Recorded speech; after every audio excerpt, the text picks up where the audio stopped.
संविधान के मुताबिक भारत एक धर्मनिरपेक्ष देश है, एक ऐसा देश जिसका कोई धर्म नहीं है। भारत का संविधान सभी धर्मों और उसके मानने वालों को बराबरी का अधिकार देता है।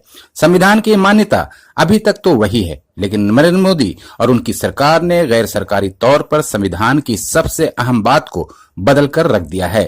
गैर सरकारी तौर पर भारत अब हिंदू राष्ट्र बन चुका है, जहां सारे कामकाज हिंदू धर्म की मान्यता को सामने रखकर किए जा रहे हैं।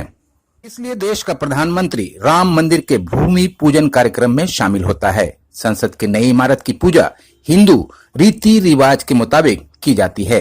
भारत के हिंदू राष्ट्र बनने की सबसे बड़ी मिसाल ये है कि सावन के महीने में सरकारी अधिकारी कांवड़ियों पर हेलीकॉप्टर से फूल बरसा रहे हैं। पुलिस वाले उनके पैरों की मालिश कर रहे हैं। वहीं दूसरी तरफ मुसलमान अगर किसी शॉपिंग मॉल या किसी आम जगह पर नमाज पढ़ ले तो उन्हें गिरफ्तार कर लिया जाता है।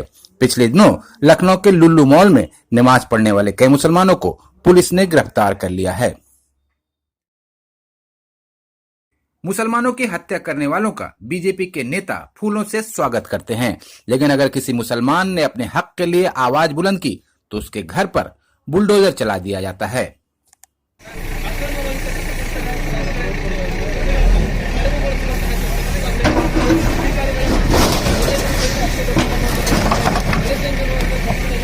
बीजेपी और उसकी सरकार के इस दोहरे रवैये पर ऑल इंडिया मजलिस इत्तेहादुल मुस्लिमीन के अध्यक्ष असदुद्दीन ओवैसी ने जोरदार निशाना साधा है। ओवैसी ने कहा कि सरकार कांवड़ यात्रा पर टैक्स पेयर के पैसों से हेलीकॉप्टर से फूल बरसा रही है। कांवड़ियों का फूलों से इस्तकबाल किया जा रहा है। पुलिस के ऑफिसर उनके पैरों की मालिश कर रहे हैं। ओवैसी ने कहा कि गाजियाबाद में आपने लोहार की दुकान को बंद करवा दिया। मेरठ के एक पुलिस स्टेशन में एक मुसलमान ऑफिसर का आपने नाम हटवा दिया। अगर कोई चंद मिनट के लिए नमाज पढ़ता है तो उससे पब्लिक पॉलिसी डिस्टर्ब हो रही है।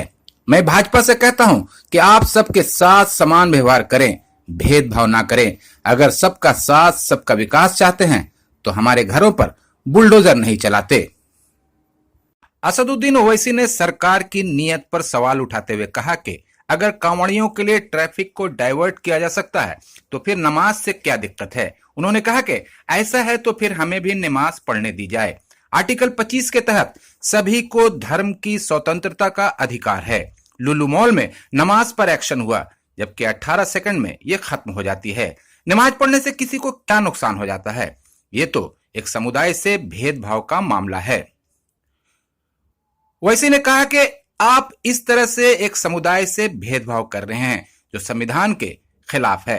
इस पर भाजपा वाले आर्टिकल 25 का हवाला देंगे, लेकिन फिर यह भी बताएं कि नमाज पढ़ने से किसे दिक्कत है और उन्हें क्या नुकसान हो रहा है। अगर आपका नारा सबका साथ सबका विकास और सबका विश्वास है तो इस तरह का काम उसके मुताबिक नहीं है।